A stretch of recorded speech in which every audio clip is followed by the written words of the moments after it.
So, good evening, everyone. Welcome to the Housing and Fire Adoption Town Hall. I am Mark Edwards. I am a new member of the 501c4 of Abundant Housing LA, and I will briefly go over the agenda. We're going to welcome everyone. We're going to have land acknowledgement, give you a little introduction to Abundant Housing LA, introduction to the purpose of the event, introduce the panelists. It's always good to know who's going to be sharing their knowledge with you. And then we'll go into the questions, and then there'll be a question we'll have a panel discussion. Then there'll be questions and answers for about 20 minutes, and that will conclude by 7:30.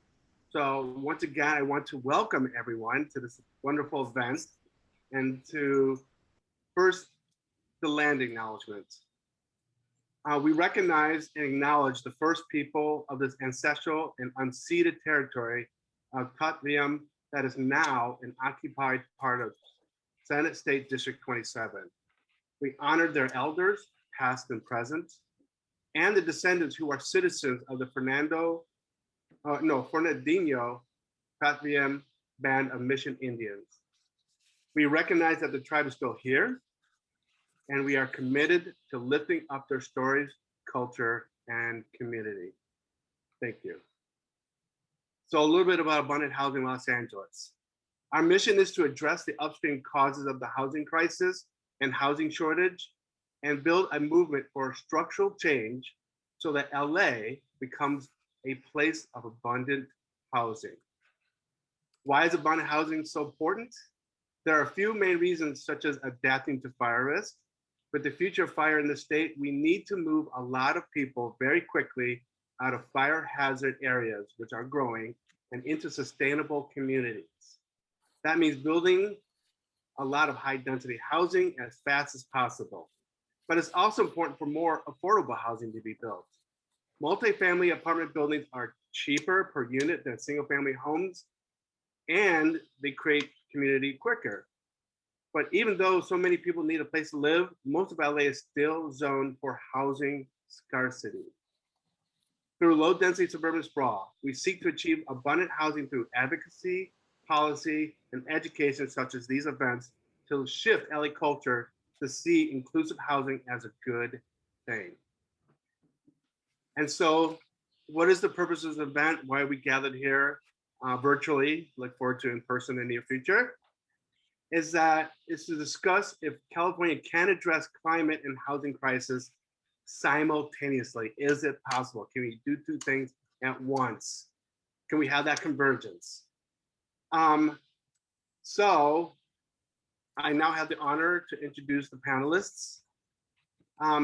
Senator Henry Stern is not here right now, but let me give you a quick overview of his story and what brings him here. Is that he's a sixth generation Californian and native of the greater Los Angeles area, who now represents nearly 1 million residents of the 27th Senate District since he was elected in November 2016. He chairs the Senate Natural Resources and Water Committee since 2018, where he has worked tirelessly to bolster the state's wildfire preparedness, push to have the state address the climate change emergency, improve our democracy, and fight to help some Californians' most vulnerable members. He also sits on the Senate's Budget, Environmental Quality, Judiciary, and Energy Utilities and Communications committees, as well as a Budget Subcommittee on Resources, Environmental Protection, Energy. Oh my gosh, I'm exhausted just from listing everything that he does. So his four main areas are attacking climate change and increasing the use of renewable energy, wildfire preparedness, improving our democracy, and assisting vulnerable populations. We also have with us, and we're privileged, is Sierra Club National Board member Meghan Sahli-Wells, a new member who just got elected. Woohoo! She presently provides strategic policy consulting at the intersection of mobility, housing, and environmental justice for Los Angeles County Supervisor Holly J. Mitchell. She broke ground as the first woman to serve 2 terms as mayor and the 5th woman to be elected to the city council in the history of Culver City. Her most notable achievements include leading Culver City's transition to 100% renewable energy, spearheading the city's resolution to phase out oil drilling, launching Culver City's equity and youth empowerment initiatives, on and on and on. It would be a scroll, but I'm not going to put it on a scroll because I would be wasting paper. And then, last but not least, it's a tired cliche, but it's true. Dr. Grace Peng, who's the Natural Resources Chair for League of Women Voters of LA County and Beach Cities. Many of you may know, but I will quickly let you give a quick touch point on who the League of Women Voters are. It's a nonpartisan political organization encouraging the informed and active participation of citizens in government and influences public policy through education and advocacy. Dr. Peng, as I said before, is on the Natural Resources Chair for the League of Women Voters. And previously, she worked as a weather and climate analyst for the Aerospace Corporation, where her duties included calibrating and validating weather satellite data. Very cool. She also worked as a weather and climate data specialist at the National Center for Atmospheric Research, where her duties included preparing data used in weather and climate models, helping users from government and industry use data effectively to make their decisions. Dr. Peng holds a BA in mathematics and a BS in chemistry from UC Berkeley and a PhD in chemical physics from the University of Colorado Boulder. Welcome all three. And so next is opening remarks from each panelist. You have up to 5 minutes, but as we say to elected officials, you're not obligated. So we will begin with Dr. Grace Peng. I'm having technical difficulties. Wait, let me see if I can share my screen. Am I able to share my screen? I think I have to make you a co-host, oh yeah, you did. Okay, good. There you go. You got it. Okay, and then now I have to go up to the top in view and go to full. Where is it? Enter full screen. Are you seeing just my slide? We're seeing the whole screen of the slide, but I think you have to press present slides for it to just view just your. I have to press what? I think you have to click present slide. That way we could view only the presentation because we're seeing everything. Yeah. Why don't you go to someone else and then I'll work on this. Okay. All right, we'll go to Meghan Sahli-Wells. Great. And Jaime, did you have the little video? Was that ready to go? Or is this going to be like tech day? I do have it. As Jaime's pulling this up, so a lot of my housing experience comes from being an elected official until very recently. I just termed off of the city council in Culver City in December. And we happen to be updating our general plan, which has never been updated comprehensively. And a lot of the individual elements of the general plan are older than I am, and I'm not super young, I'm middle-aged. So there's this great opportunity for Culver City to look at all of its policies and holistically as a community and think about where we are, where we want to be, and really with a big focus on equity and on climate. And naturally those two things point to housing. And so we are having a very intense, I think rather painful conversation about housing in Culver City, notably following in the footsteps of communities like Minneapolis, like what we're seeing happening in Oregon, in Berkeley, and other cities, where we're looking at undoing exclusionary zoning. And it's become a huge fight, which might not be a surprise to folks. And so when I now, as opposed to being a an elected official, I am in the audience as a participant and listening in as a resident of Culver City, and I have to say, there's a lot of disinformation and misinformation about housing in our communities. And having just recently been elected to the Sierra Club National Board, the official policy of the Sierra Club is to promote, encourage infill housing, especially in high opportunity areas such as Culver City. We've got transit, we've got excellent schools, we've got a gazillion jobs, and we've done a lot in Culver City to focus on economic development and put a, we've got like 10,000 jobs coming in Culver City over the next 5 years or so. But we have not built the housing. We've refused to build the housing. And like a lot of California cities, the majority of our housing is single family zoning.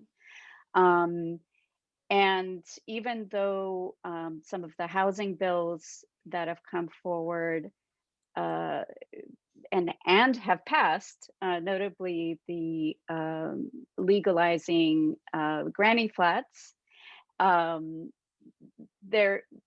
there still needs to be a push forward from a climate perspective to build the housing in high opportunity communities like mine.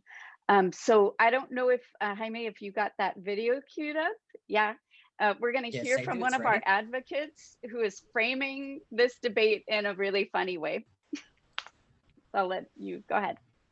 All right, so let me just pop it over, share. All right, are you guys able to see the screen? Yes. Great, okay. But we can't hear him. Are you guys able to hear it? No. Oh. Great. Okay, let me try this.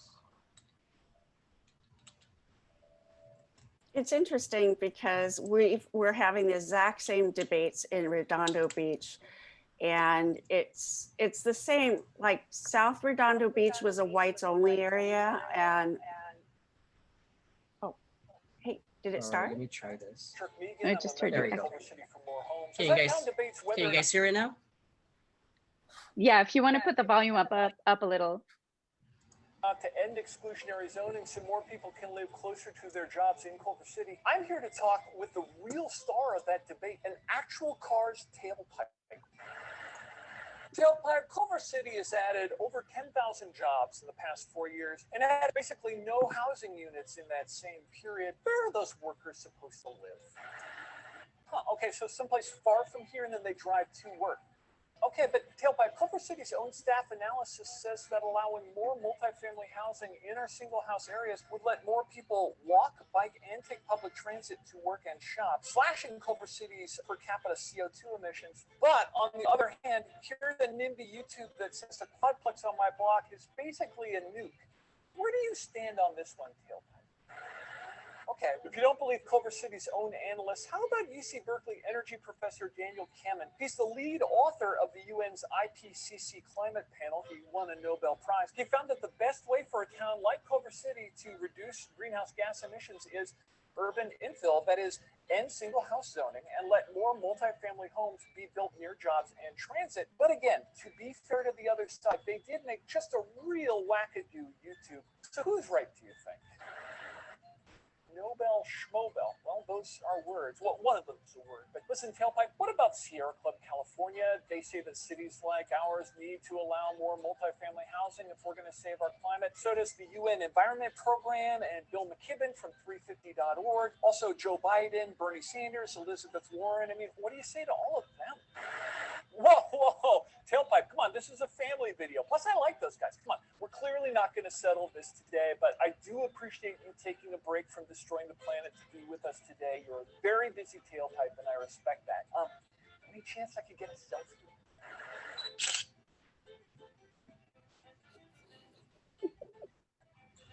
All right, there you I have just saw it. that this morning and it's still funny the second time around.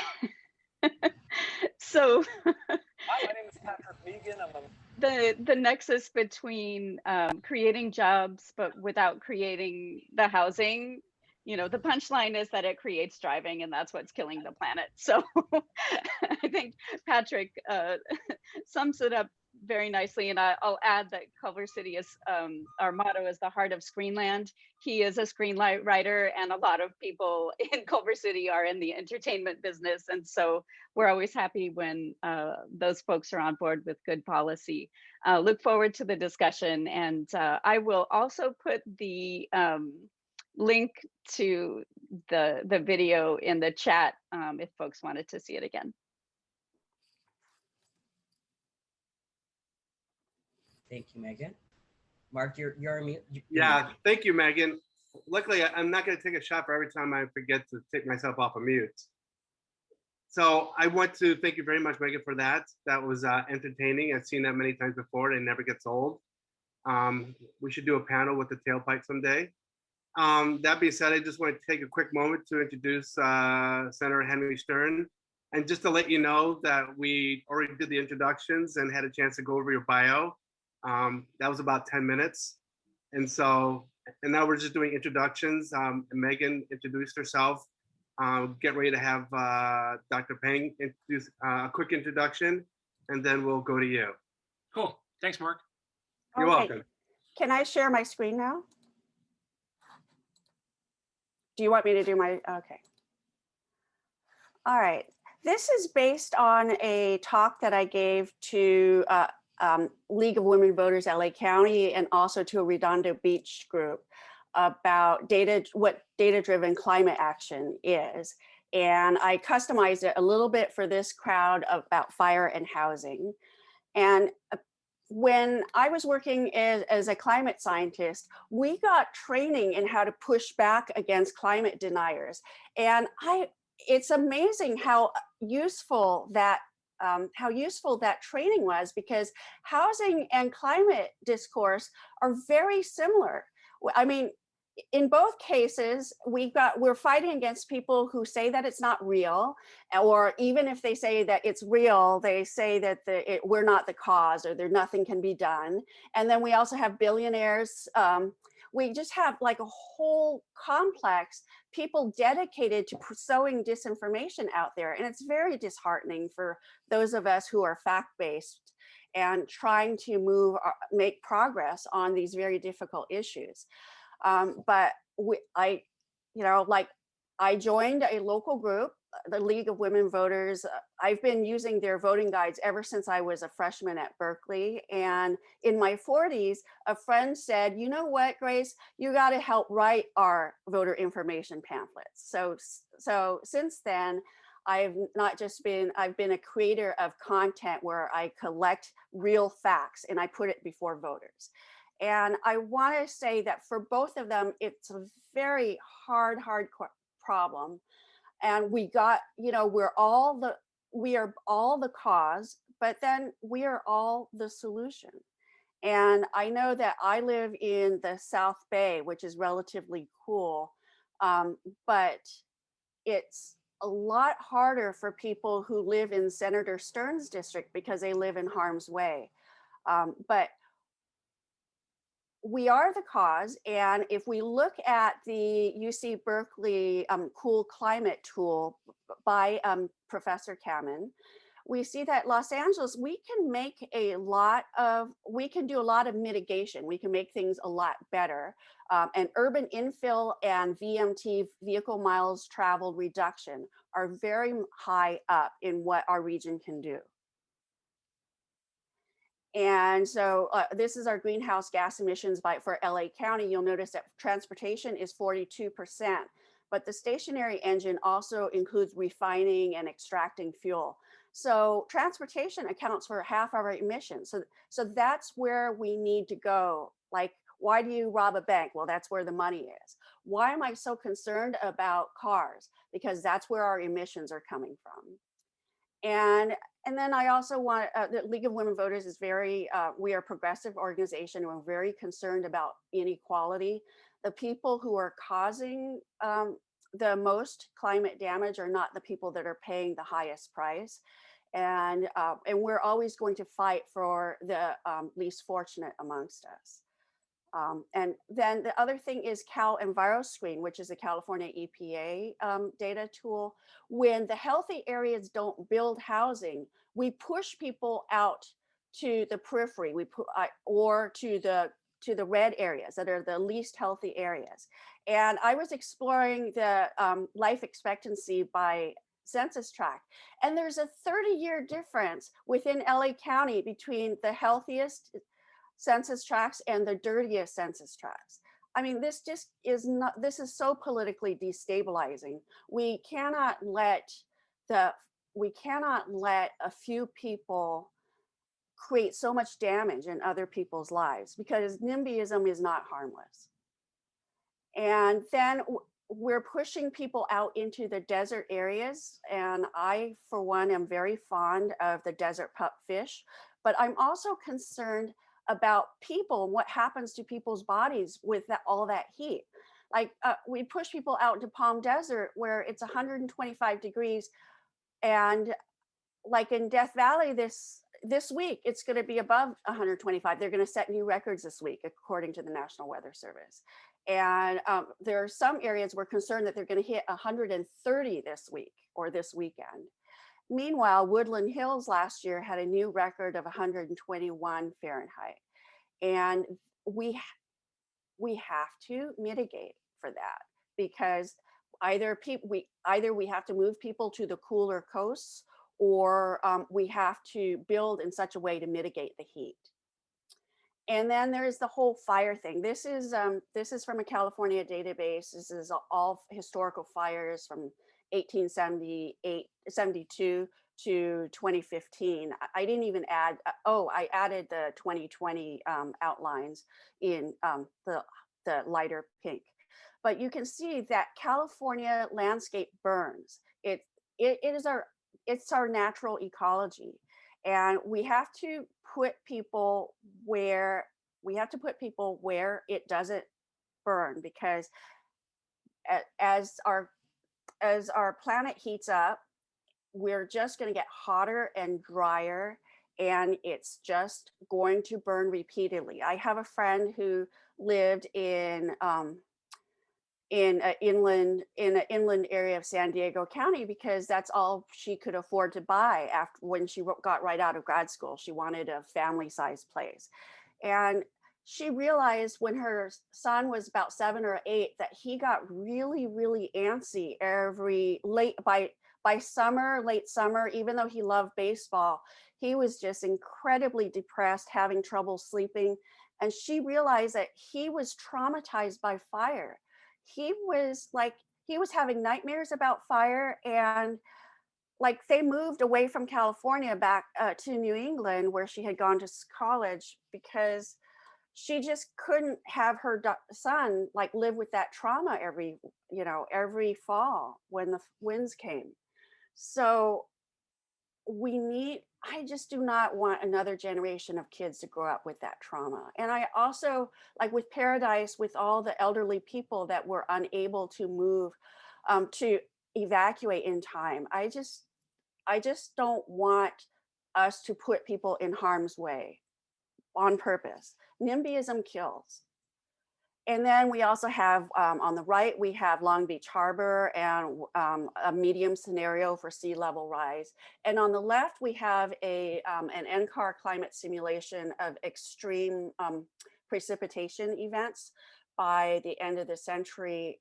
So there's an updated one, and I haven't downloaded it yet, but we have to be very concerned about people who are living in the canyons, because atmospheric rivers, just as our air domes are going to get larger, stronger, and last longer, these heat waves, our atmospheric rivers are going to become juicier, and they're going to stay stationary over the same spot longer.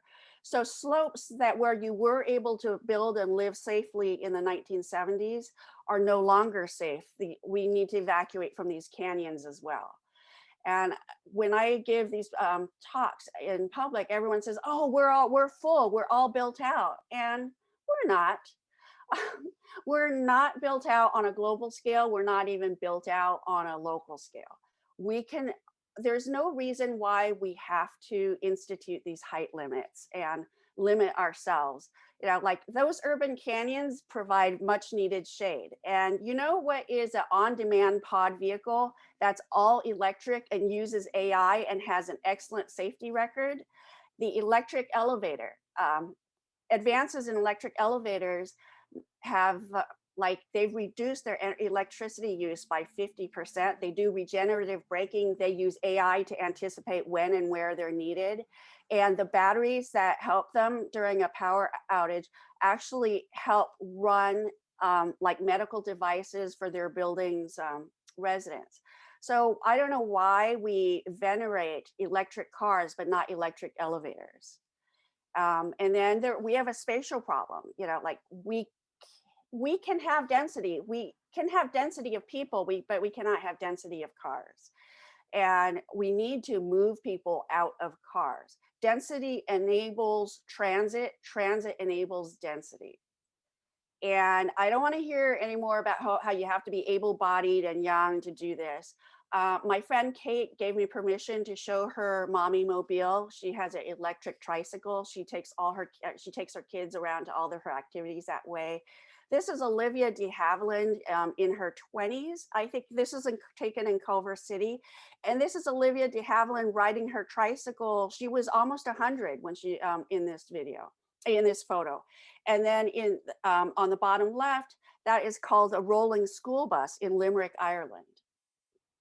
And you know, like this is a plot of traffic flow, traffic volume versus speed.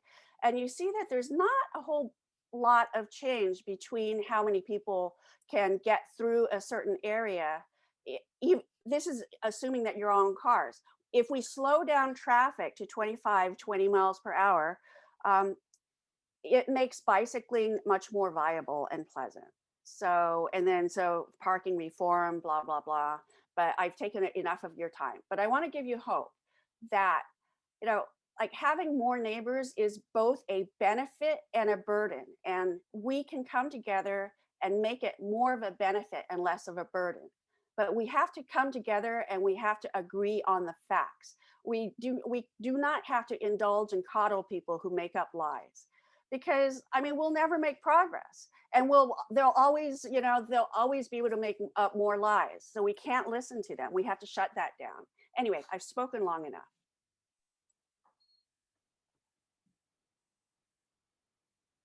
Back to you. Oh, Grace, thank you so much.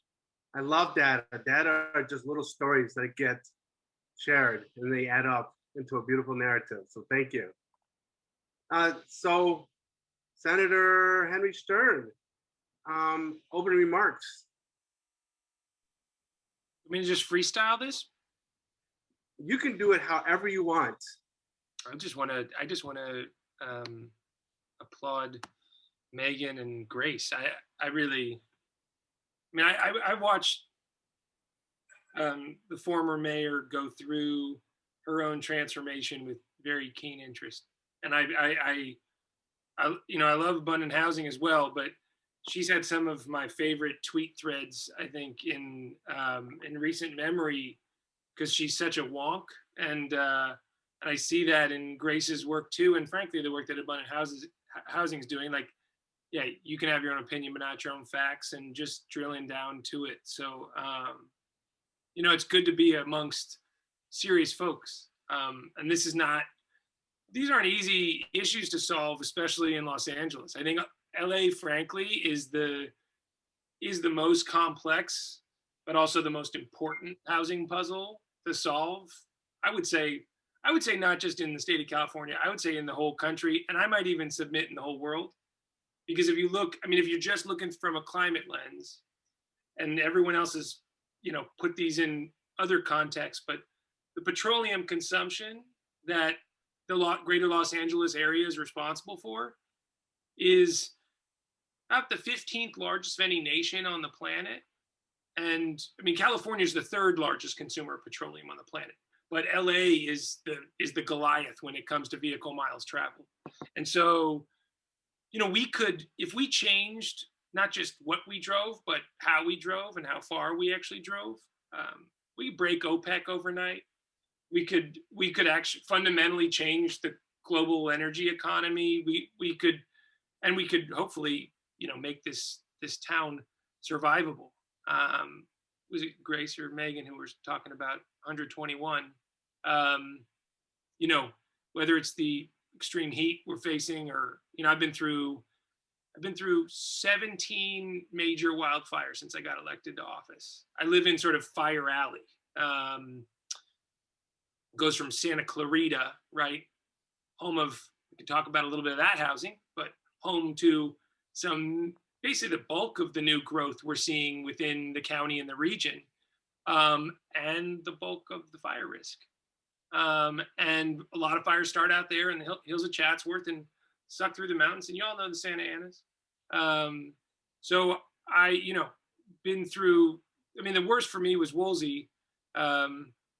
And it's not just because I lost my place, you know, it was a hard time too, just because we also had the borderline shooting before that. It was just a totally humbling and arresting experience, I would say, going through that with a lot of people. But then we just go back to what we were doing before. And when I went through that, it changed me, and changed the way I'm trying to think about housing. And you know, I represent Malibu, I represent Calabasas, I also represent Canoga Park and Reseda. I represent, you know, it goes from Malibu to Magic Mountain. It goes from like Sherman Oaks all the way to Thousand Oaks. So super diverse stretch of communities, but, you know, I'm more convinced than ever, and, you know, the abundant housing folks help me architect at least the basis of some kind of legislative proposal that may not get us all the way there, but it's kind of a radical idea that I don't know how many friends it even won me. I think you all were some of the few people who liked it because it was aggressive when it comes to infill and transit oriented development and affordability in particular. But it was also super aggressive when it comes to restricting development in wildfire zones. So that bill, SB 55, hit the wall in the Senate. And, you know, I put it out there as a sort of a marker that, you know, if whoever's representing Malibu has to be able to say no to Malibu, right? Or Santa Clarita, like there's you learn I guess a bravery, or maybe it's just you just stop worrying about how you're going to be perceived. But it's on local leaders, I think, to do that kind of work. And my premise has just been that if we keep developing into the very high fire severity zones, it's essentially a cross subsidy. And there's a deep inequity, I think, in continuing to subsidize fire, not just the firefighters, right? The water infrastructure, the power, the roads. This is all being financed by the broader LA region, right? So Compton is paying for Calabasas's new mansions indirectly. There's a Stanford study on this, but essentially, like, you know, if we're slated to have about 2 million more people. 2 million people live in the WUI right now, and about 2 million more are slated to move there under current patterns over the next 15, 20 years. And that will be an indirect subsidy of over $2 billion to those communities, because you're basically paying to defend indefensible spaces. And meanwhile, while you're subsidizing that, the funding's not going towards proper, you know, citing inclusionary zoning and streamlining where needed. And I mean, luckily we've got that transit engine going, right? And M is moving, and I'm really, really excited about that. And I'm at the very end of the orange line out in Canoga Park, right? So if you take Topanga Canyon Boulevard through this district I work in, it's literally the full spectrum of from the risk to the reward, right? At the, you know, through Topanga Canyon, like that place is a very dangerous place to live, and the people who live there know that and go there with that in mind. But just over the hill, you're in Warner Center, where we have a specific plan, and we're zoned for major growth, and yet can't get affordable growth in there. Can't convince the development community to add affordable units. So they're doing, you know, I rented there at Warner Center at the end of the Orange Line for, I think I was paying like $1,800 a month for a 700 square foot. Those are my first few years in office. So I moved there then to Canoga Park, where I got, this was back a little ways, but paying, I think I was paying $1,100, and that was for 600 square feet. That was very petite, but that's the heart of opportunity to me in the Valley, is right at the edge of that Orange Line. And if we can revitalize those communities and not push people out, but actually uplift and find those right spots, I don't know, I'm really optimistic. So what I try to coach my constituents on, especially those who hate housing bills and get very angry about anything new, is that you've got to find, where do you want to say yes? Let's have a conversation. Just pick your spot. Tell me where is yes? Because if no one, like, everyone denies they're a NIMBY, right? But then if you're not a NIMBY, then where is the yes? And so I find that to be a healthier exercise, and we're hunting for those spots for yes. Tarzana, we just put 170 units in.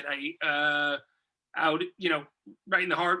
That was a little tiny village project that we did with more focused on the unhoused community, less so affordable housing. We did another 80 units of permanent supportive housing recently. So we've been making some incremental progress in Blumenfeld's district, and he's taken a lot of heat for it. The city jobs are the hardest, though. I got to tell you, like, as a Sacramento legislator, right? I'm a senator. It's so easy to hide up there from anybody, right? You don't have the same intensity that Meghan feels on the ground when it's like, you're right there. It's literally your next door neighbor.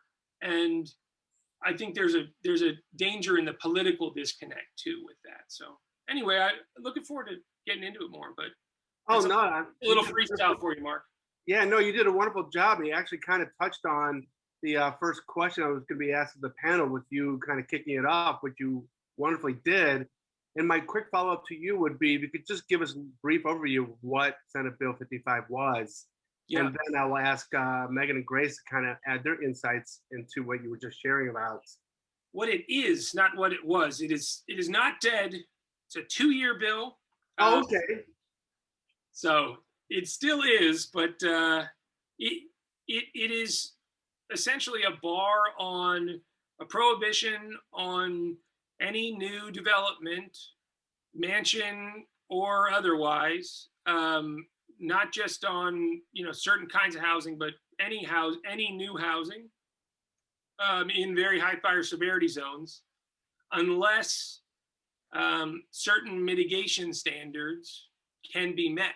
And we had very high standards for what that was. So for most folks, it acted as an outright prohibition. But the corollary was an infill density bonus provision that we put out. So we sort of paired the slowdown of development in the WUI with a super aggressive, affordably focused infill component, and put those two together, and then lost support where the building industry hated it, local government hated it, my constituents are like confused, but I think it's still a creative piece of legislation that I hope will change the way people think and about the trade-off, and really make that climate to housing connection that Grace did a marvelous job, I thought, of framing up. Thank you. So that's a nice segue to you, Grace. Do you have any thoughts about this Senate bill? Well, I support it, but people have to live somewhere. And like my brother-in-law, he moved up into Simi Valley because that's where he could afford a home. And unless you can make affordable homes where it is safe, you have to force you have to force cities and give local officials cover. And it was a very tough sell when SB 50 failed by what, four votes. All it took were a few more senators from LA County. And with SB 50, we could have had by right development in the high quality transit areas, which are concentrated in where it's safe. So you can ban, we have effectively banned housing where it is safe, because the safe areas got built up first. And then we push people up into the WUI, the wildland urban interface, and we can't like blame them, because that's the only place where we're building new housing. Like, so you have to look at the supply side, and we have to speed up. We don't need 80 units, we need millions of units. Between 1990 and 2010, our state only produced like 4 million housing units, and most of them were in the WUI, and over half of them were in the fire corridors. So we have to make it faster and make approval ministerial, so that NIMBYs can't gain traction. We have to build at scale where it's safe. Yes. And SB 50 could have done that, and it didn't make it over the finish line. So League of Women Voters, if you go to our policy page, we've endorsed and supported a lot of the housing bills that Senator Stern didn't vote for. Yeah, but thank you. But that goes to the bigger question that we're creating this space to have that conversation. Is about persuasion. We're a democracy, small d, and that the goal of democracy is it's messy, and it's creating those spaces where we can have that conversation to come to a consensus, or at least a majority that finally agrees that we should do this. And ideally, I wish we could just wave a magic wand and say, boom, we got all the policies we need, we're gonna make life better. It doesn't work that way. So this is a great place to have that conversation. And so speaking of, Meghan, I just want to get your thoughts, because you're now wearing a hat. You've been a city council member. You've been at the grocery store where somebody tapped you on the shoulder and said, why did you vote like that? And now you're in the consulting space. And so what are your thoughts about legislation, possibilities, and the wildlife urban interface? Yeah, I mean, it's fraught but necessary. I mean, it's like the reckoning on race and racism that we're having as a country, and as individual communities, and as individual people. It is housing is one of these issues that is so deeply personal, and there's so much personal history that is wrapped up in it, and also it is definitely part of our racial history as a country too, and the exclusion that is was overt and now is covert, but still very much there. And so at the center, I'm deeply honored to be working for Supervisor Holly Mitchell, and at its heart, all of her work centers around equity, and a lot of my thinking does too. And at its heart, housing is an equity issue. And I think these early bills, even the ones I supported, probably needed to pay more focus on equity. And I think as we're having this painful conversation as a state and in our individual communities, we are bringing some more. I think the bills have improved as they come back under different forms, honestly. And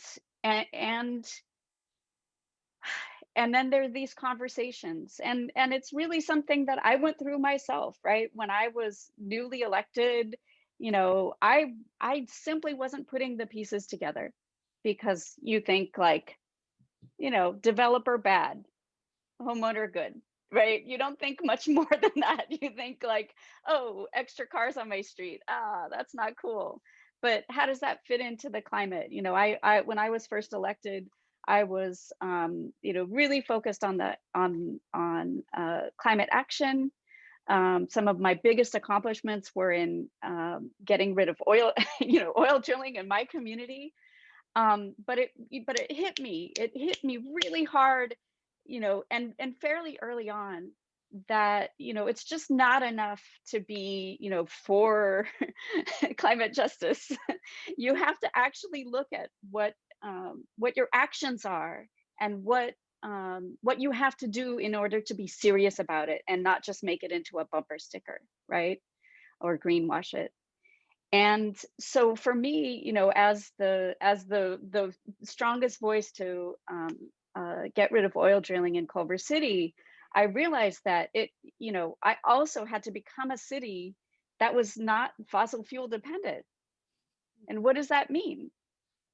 Because if you're not doing that, you are not centering equity. In other words, the oil drilling is going to happen in somebody else's neighborhood, and it's usually a community of color. But so I really focused with my colleagues, and I'll give a shout out. My mayor, Alex Fish, is listening in, so appreciate you and all your courage right now, Alex.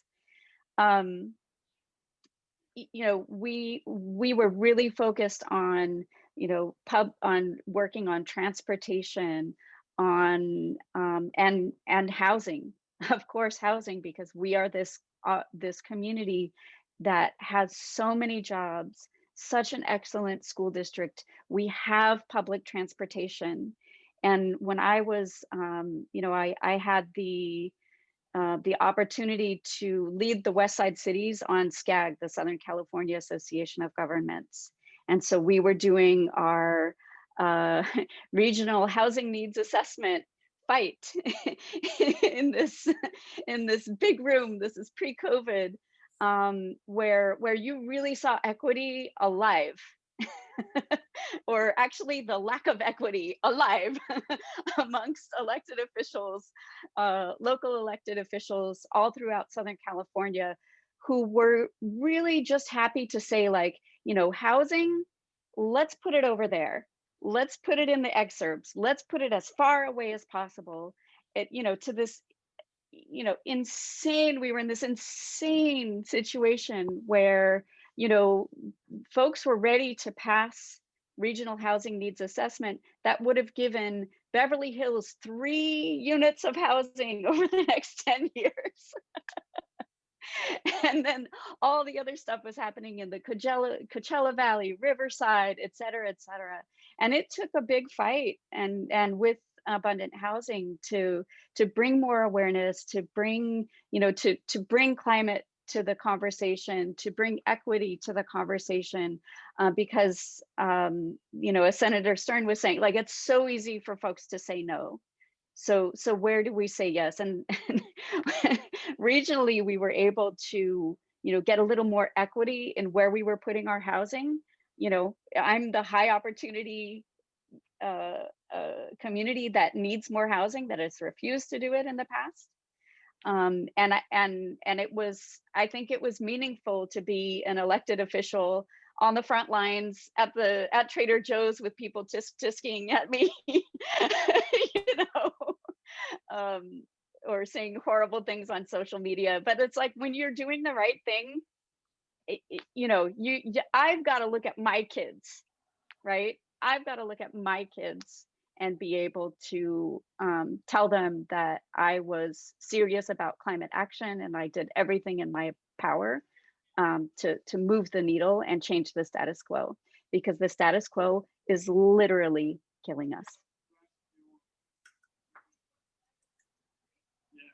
Grace, you had your hand up, your virtual hand up. Yes. Well, I met Meghan at those SCAG meetings where we fought League of Women Voters. I drafted every one of the league letters supporting the coastal plan. But you know, like, we fight at the regional level, and then my city is amongst, and South Bay COG is also suing the state apparently over our RENA allocations. And then as a placeholder, You know, we want people far, far away. If not in San Bernardino or Riverside, we're going to put them on the other side of the freeway. So in Redondo Beach, they downzoned South Redondo Beach, which is the wider end of the city. They basically got rid of all the mixed use, and then they put it all back in North Redondo, where I live. But in the corner that is right next to the freeway. In fact, it's separated from the, you know, far, far away is now on the other side of the 405. And there's this idea that housing is only a burden, and we want those people far, far away, living by the freeway, where we know they're going to live 15 years less, and their children are going to have ill health for the rest of their lives. I mean, this othering is just crazy, and we have to fight this in every city. Like the fights that you're having, the conversations you're having in Culver City are the same ones we're having in Redondo Beach, because North Redondo was redlined and South Redondo was green, and we're still seeing it today with census tracts that are 95% white in South Redondo Beach. This battle is so going on everywhere, and I just lose our energy on this. And speaking of energy, I am on the League California. I'm the energy team leader. And one of the things I tell people, like, they're so concerned about the cost of our transition to clean energy, and how are we going to keep the lights on and the air conditioning running? And I say the simplest thing you could do, because we live along the coast where it's mild and it's 75 degrees, 78 degrees today. And it's 125 in the inland areas. The simplest thing we could do in order to keep the grid stable in California is to let people live along the coast where it's cool. And so it benefits us to have our children live close to us and not be just not be broiling in 120 temperatures. And the other thing is that one of the reasons why Black women have such a high rate of low birth weight babies is because they live in hotter neighborhoods. Heat stress causes people to go into premature labor, and we all pay that extra costs. So putting people far, far away in fire corridors or in the desert is hitting our pocketbooks. And it's also hitting our security, in that we flick on the light switch and we want it to turn on. We have to keep people where they don't need an AC most of the time. Thank you for letting me just rant.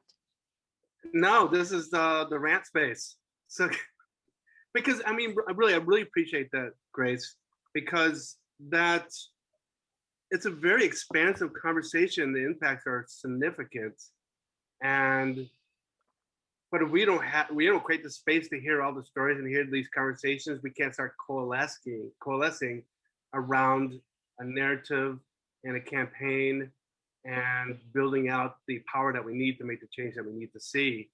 And let me just quickly follow up with Senator Stern. I saw that you had your virtual hand up. Well, I was just going to put on Grace or all of your radar AB 500 when you're talking about coastal.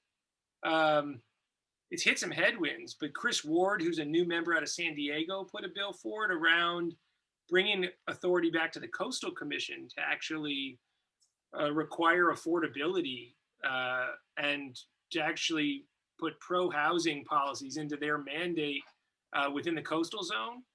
But I'll tell you, I mean, Grace, I think of Redondo when I think of that bill, right? It's fallen. I mean, it's stalled out. It's stalled out a little bit in Senate Housing and Governance and Finance. We passed that in my committee because I oversee all the resources and water, so I was sort of strictly on the environmental side.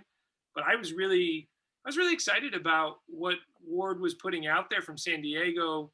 But I'll tell you, like, pushing developers and having inclusionary zoning and pushing affordability, like that kills bills. You know, I mean, that, like, it's very hard. Which is what, to me, Grace, by the way, going back to SB 50, because I like getting into it. I love this space. I wanted to join because there's such a good group of voices here. But you know, that affordability component for all this legislation is so big. And so either we've got to find a trust or some financing way to do it, and then you do some ministerial work on top of money, or you actually look at the inclusionary side. And I don't know what the best way to solve it is. Ward's trying to solve it through, in this one slice of coast to say, we should build affordable housing on the coast too, right? Like there should be room for ADUs and JADUs, and it actually is a more hospitable place to live too, and it's a safer place to live in many cases, as long as you're not in like the flood zone, the sea level rise zone. There's a lot of hazard to be worried about. I mean, but avoid all the hazards, and you got to say yes. So anyway, that's one to put on your radar. The only other one I was going to just add in there, a bill that may die that I think has some important merit. Actually, a lot of the housing bills may die for a variety of reasons. We keep hitting these impasses in the legislature. But SB 12 is going to take, it's going to be a huge campaign that launches like whatever. I got word of it a couple days ago, but CBIA is going to come in with a boatload of money and go after this bill, which is about, it's not as hard and fast as SB 55 on restricting fire development, but it's saying minimum standards for new development in fire zones. So at least just having some standards. But think about if you're Tahone or Newhall or whomever else wants to get out there into the Antelope Valley, like that's big money. It's big money. So anyway, I know that could use help. And we'll see. The only other thing I was just going to add is that I think LA, to your point, Grace, like there was a bunch of LA members who were off of 50, right? It was me and I forget, DeRazzo, I think was off, and Mitchell and Allen and a whole bunch of members. And I think it's on us, not on Wiener or Atkins or someone outside our backyard. We got to come up with a plan. And I think these next few months are going to be a really exciting and important time to put a real Los Angeles plan together that we can move through Sacramento, right? And maybe open up some new authorities in LA.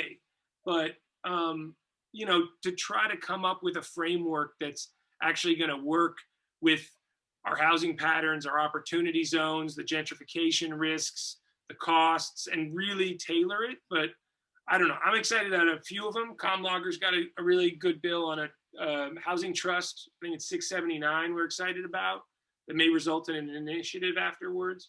And then Allen's got one on tax increment that I thought was exciting around, really pushing affordability along the boulevards and in the transit zones. Because I think that the commercial rezoning and adaptive reuse is like huge possibilities and shouldn't be as hard as it's been. So I don't know. Those are just a few nuggets of stuff moving and how I sort of look at, I think a lot of the LA delegations, like, we can't just stay stuck in the mud here, right? We got to do something. Yeah, that's a really good point. So my quick follow-up question to that is, how often does the LA caucus meet? Is that something you do on a regular basis?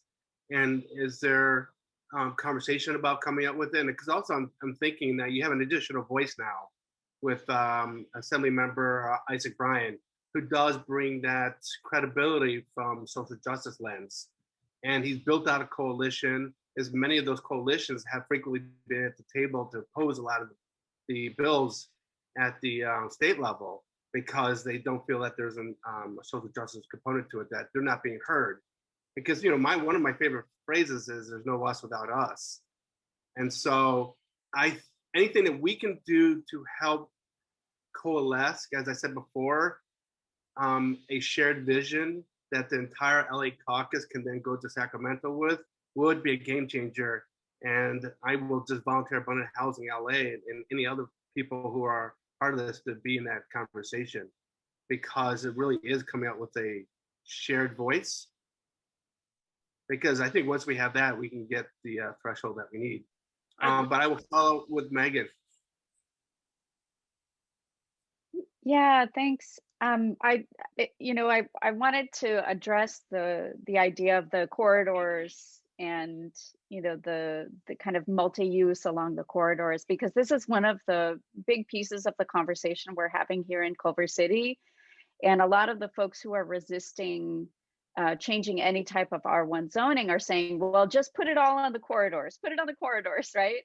Put the affordable housing and the apartments on the corridors, because that's, don't profane our sacred R1 zoning with your neighbors, and I think it's really, so, having done improv in high school, I will say yes and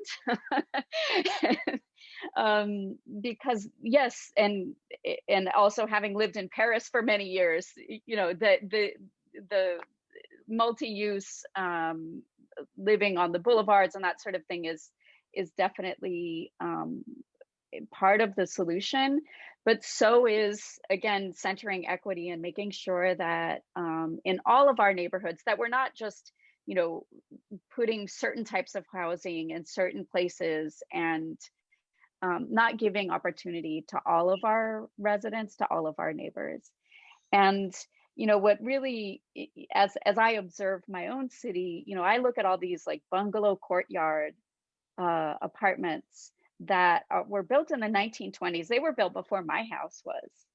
And, that is defining neighborhood character that a lot of folks want to talk about, except that they are illegal to build today, right? And so this kind of integrated, literally integrated affordability within the heart of our neighborhoods makes us a better community, and more of that will make us even better. And so the other piece that as we're having this painful community conversation and conversation within the whole state, I keep centering my children's best friends who live in apartments and who live down the street from us, but they're on a corridor. And when I hear people, go to these lengths to say that how multifamily housing is evil, it is going to ruin our community, it is going to make everything horrible, it's going to bring the smog and the cars and blah blah blah blah blah, and that these outrageous thoughts about bringing more neighbors to the table, and I'm like, dude, these are our best friends, like this is our community. So you're going to say that what we do one street over is hell on earth, and one street over here is paradise, and those neighbors are just evil people? No. And I guess what I'm trying to do, and hopefully we can, I don't know, somehow do this statewide, is really center on people, center on neighbors. Stop talking about the buildings, start talking about the people. Ah, I like that. Maggie just warmed my heart. And also, what do you think of this? Just throw this out there real quick and think about it, is that we're speaking of high opportunities areas, but also, isn't there an opportunity to create new high opportunity zones in underserved communities, so you can get that overall balance, that it isn't, once again, it goes back to people and sharing. And I always heard as a kid, sharing is caring. Can I speak about this? Oh yeah, great, go for it. Yeah, because I wanted to talk more about corridors, because as a scientist, well, first off, I live in a neighborhood where I live in a duplex where 2 townhouses replaced a single family home. And on one side of me, I still have a single family home. On the other side of me, I have a 4-plex. And the earth did not stop revolving just because all these different home types are mixed. And when I first got my PhD, I don't know if people realize this, but a PhD is not the way to riches. Student loans, biological clock ticking, pretty low postdoc salaries. We rented a condo in our neighborhood, and then a 10-plex, and that one of the 10. And then when we saved up some money, we bought a duplex in our neighborhood. And we picked our neighborhood so we could bicycle to work, because both of us are environmental scientists, and we knew that cars were the major problem. So already in the 1990s that we knew we had to get out of cars, but we're not building enough homes. We have to scale a lot more homes, because I live right by 1 mile away from Space Park, where the nation's environmental satellites are being built. We need more than duplexes at this point in the housing crisis. We need to build at scale. And the problem that we have with building on a boulevard is those lots are too shallow. We're gonna need like the entire block so that we can build those, I hate to say it, but we're gonna have to build large scale apartment complexes, and we should make them nice. We should have pools in them. We should have rooftop gardens with photovoltaic panels on top, as well as a garden, a sunny area and a shady area under the PV panels. We should be thinking about sky bridges so that children can walk to school without mixing with SUVs on the street. We should be thinking about a lot of things. We should be thinking bigger. And I read a lot of EIS, environmental impact reports on apartment buildings. And those are the only times where people put traffic counters and calibrated air quality sensors. You know, not the cheaper home air quality sensors that you purchase, but the EPA, the calibrated EPA approved air quality sensors. And the corridors, the putting homes on the corridors, it's very polluted environment. I mean, it's not as polluting as being near the freeway, where you have like 100 micrograms per cubic meter in terms of PM 2.5, but you're still getting 35, 50. And so saying that we can only build, but on the corridors is another way of othering and consigning people to ill health. We know that those corridors are loud and it's difficult for some people to sleep, and we know that they're very polluted. We have to go deeper into the R1 neighborhoods. For equity's sake, we have to go deeper. Senator Stern.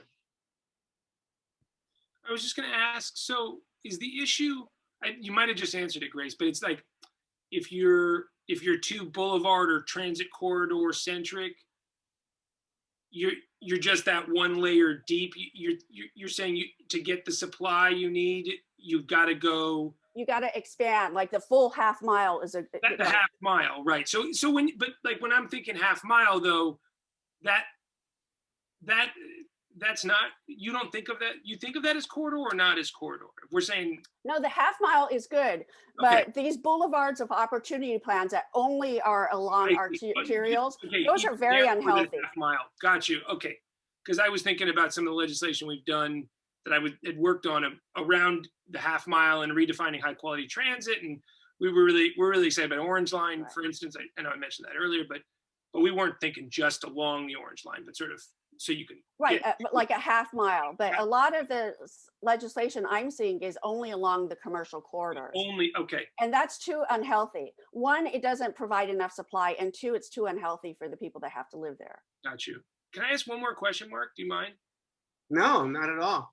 So because Megan's been talking about high opportunity zones, I just want to get schooled for a sec on, is when you keep referring to that, you're basically saying like you don't have as big of a gentrification risk when you're thinking about your duty in your backyard, because I think of, you were talking about Isaac, his district, or Sydney or Holly's former district, and just the tensions in those communities around displacement and those kinds of issues. So when you're saying high opportunity, Meg, is that sort of what's behind that? Is if you're high opportunity, it means you're sort of a higher median income and therefore less risk? Yeah, we have a ton of high paying jobs. We have really good infrastructure. We have a high level of service. We do have a higher median income than the rest of the county. We have an excellent school district, and we have transportation access. So all of those things mean that rather than putting all the housing into communities that are burdened, in multiple ways, ours we can definitely afford, and from a moral standpoint, we need to step forward and make sure that the opportunities that people in Culver City have are available to more than just the 40,000 population that we have in our 5 square miles. And if you look at the population of Culver City, it has barely budged within the past 40 years. At the same time, the jobs have gone through the roof. Right. Because like in Santa Monica, what is the ratios now? For every 1 unit of housing, there's 8 jobs. I'm sorry? I haven't heard that kind of ratio. What'd you say, Mark? So what's the jobs housing ratio? Yeah, like Santa Monica has a similar, housing to jobs ratio. I think Santa Monica I heard was 8-to-1 recently. Yeah, I think Palo Alto is like 20-to-1 or something like that. Yeah, so I think what it goes to, Senator Stern, is that if you can't live in Culver City, yet all the jobs are there, you're going to go where you can buy housing. So you might go to Leimert Park, South LA, to anywhere where you can buy housing that you can afford because of the existing inequality of the system, where you have more access to equity, to money, to put the down payment and to live in those communities. And so then everybody gets pushed out, where they're ending up in the Inland Empire. Like I just saw something from Politico. It was a recent study showing that the most impacted community are Latinos when it comes to, this very subject we're talking about, the fire zones, that they're getting pushed into those zones because they can't live in their communities. Yeah. And so that goes to the overall need for equity in this conversation, and why, I'm lecturing to the preaching to the choir, but as a mom who sent her daughter to Title I schools through elementary to middle school, I noticed a big change when our community was undergoing gentrification, which my husband and I are a part of. We noticed a big change when her schools went from 41% to 35% Title I kids, because we're always raising money. There's just so much need in California. The inequality in California is just shocking, especially to my Asian cousins. Like, you're a rich country, how can you live like this? And I don't know, I don't have a good answer for them, but I do what I can in my community. That meant that I volunteered at my school. And so when we're now at 24% Title I kids at her middle school, at our elementary school, and 22% at our middle school. But on the other side of town, they might have like 9% Title I kids. And like with our housing element, they're going to dump all of the Title I kids into the school that we just recently climbed out of. But what I'm saying is, there are schools in LA that are 100% Title I schools. And then we have schools in LA that are also only 5% Title I kids. We need to balance it out, because it's just too big a task. That these kids have educational needs, and their parents cannot afford tutoring. So case in point, I ran the volunteer tutor desk for Redondo Beach for the Adams Middle School. And that meant 3 times a week I was there, and I gave one-on-one or one-on-2 customized math tutoring to every kid that was falling behind, or I connected them to another community volunteer. And then Northrop Grumman then sent their engineers on long subsidized lunch breaks to help tutor kids. So we were able to match every kid that needed extra math help and whose family couldn't afford tutoring with free community tutoring. But in Compton, they don't have Northrop Grumman engineers that can get there at lunchtime. So what Northrop Grumman was doing was running school buses from Compton High School to Northrop Grumman's cafeteria to get those kids the help. But, you know, like, this is too ad hoc. It would be so much easier if a low-income mom could walk her kids to school and then walk to work. And then if she had a PTA meeting, then she could walk to the school. Like, because she doesn't have to wait for a bus that never comes. She doesn't have to worry about missing a car payment or having her car break down. It would just make life easier and simpler and less stressful for everyone if we could just even it out and put kids, high needs kids everywhere within the, you know, especially in high opportunity areas. And now my area has gentrified to the point where we're considered a high opportunity area. And that's because we did a good job with the kids, but we now have other kids in other communities, and we need to bring them to where the help is. And I mean, to your point, Grace, about the car being actually a big energy trap that's holding the middle class and working families back. I mean, the stat I heard the other day is average family in California making $80,000 or less is spending more on their car, their commute, maintaining it, than on food and healthcare combined. So, I mean, put rent on top, right? But that car sucks away that income. That commute sucks away time. So there's a deep inequities. I know there's great freedom in the car, but that asset is for most Americans the largest asset they own, not a house, and it becomes a big money pit in a way that you kind of can't get out once you start. And don't forget low-wage workers that work at restaurants and bars. We had 2 killed bicycling home after work in just 1 month. Yeah. I mean, that's just heartbreaking. But there's transit they can't live in Manhattan Beach where the restaurants and bars are. Transit doesn't run, so they were bicycling home on Rosecrans, and they got hit because we don't have protected bike lanes. And like, they think, I just don't know why we allow that carnage for. I just don't know why we allow that. Wouldn't it be great if they could walk to work, to their job in Manhattan Beach? People of all incomes. Yeah, did we not do anything with workforce housing? I mean, we're supposedly streamlining all that and took that more ministerial, but no one's really done anything with that SB 17 or any of that. It doesn't feel like it's been a concerted effort. I just don't also think the financing's there for it, right? No one wants to build that workforce, whatever you want to call workforce housing, right? But I was excited about that for a while, and then I realized, like, I think we need a couple $2 billion to subsidize it if we're actually going to do it. My mom lives in Silicon Valley in a moderate income. You know, it's 10% very low income, 10% low income, 35% workforce, 0.8 to 1.2 area median income.